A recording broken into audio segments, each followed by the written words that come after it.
You who watch my videos may be tired of my complaints about America's massive debt, but our government's now so deep in debt that taxpayers have to spend $1 trillion a year just on the interest. That's more than all our spending on defense. This will cripple our future. We're on an unsustainable path.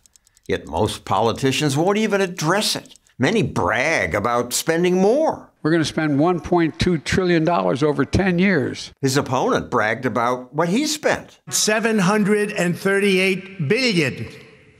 That's with a B. On the rare occasions when they do acknowledge the debt, they make things up. I don't know if you noticed, but deficits seem to be coming down. We literally cut the federal debt in half. No, that's just not true. Both increased the debt by record amounts, and the increases continue. Our debt's now rising by $1 trillion every 100 days. We're much deeper in debt than we were just 4 years ago when I made this video about the crisis. The largest stimulus bill in U.S. history. For once, Republicans and Democrats were in agreement. It was 96-0 in the Senate. The motion is adopted. They applauded themselves. Only a few expressed objections. $75 million to NPR, public broadcasting, ridiculous. $25 million worth of funding for the Kennedy Performance Arts Center here in Washington, D.C. The Kennedy Center has suffered greatly because nobody can go there. It's essentially closed. And they do need some funding. And I said, look, that was a Democrat request. That was not my request. But you got to give them something. Something they got. $25 million for congressional salaries. $50 million for a museum. Few politicians ask, but how do you pay for it? We're going to borrow it from China? We're going to borrow it from Russia? Are we just going to print the money? Good questions. Our national debt is already almost $24 trillion.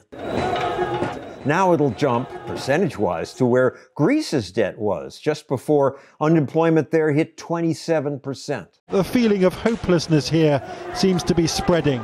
Greece was bailed out by Europe. But the United States can't be bailed out by others, so how can we pay off our debt? There are really only three options: default, print money, or raise taxes. Raise taxes on the rich. You can tax billionaires. We need to tax the billionaires. But that wouldn't solve the debt problem. Even if we took all billionaires' wealth, it would only cover about 1/8 of our debt. So others on the left now say, don't worry about debt. Just print money. The U.S. government can never run out of dollars.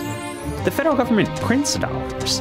Bernie Sanders' economic advisor says that debt clock shouldn't alarm us. It's meant to scare people, right? The national debt, tick, tick, tick, tick, tick, tick, tick. There's nothing to prevent the federal government from creating as much money as it wants to and paying it to someone. This belief, now called modern monetary theory, has destroyed lives in many countries.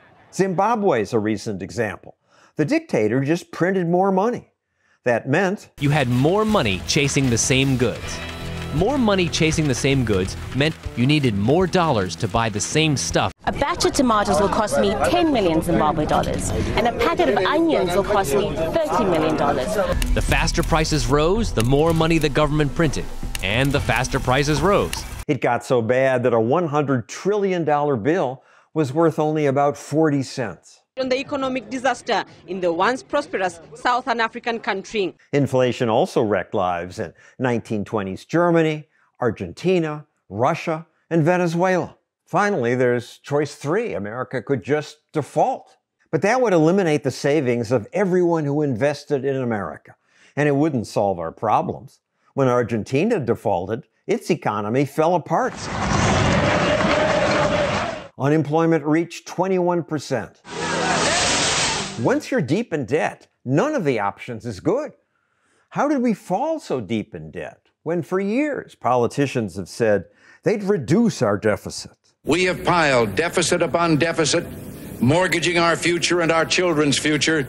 We must act today in order to preserve tomorrow. We got to deal with this big long-term debt problem or it will deal with us. But they didn't deal with it.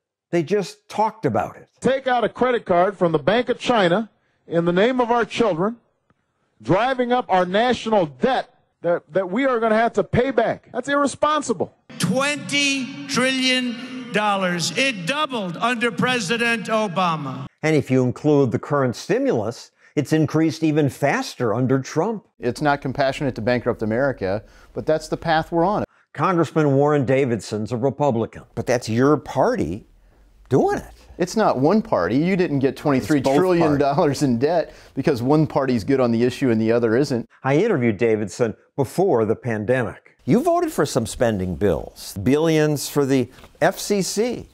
Why do we even need an FCC?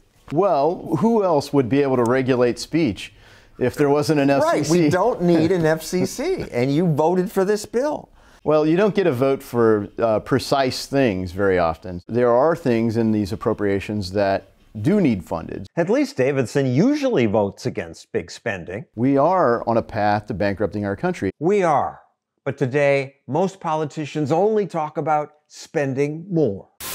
Over $1.3 billion. Trump just talks the talk. We walk the walk. What I said then has just gotten worse. Almost $11 trillion worse. Cutting government spending, or at least slowing its growth, is crucial. Yet today's major party politicians won't even talk about it. I'll keep talking about our debt because it's important. $1 trillion a year in interest, just interest. If you want more people to know about this threat, please share and like this video.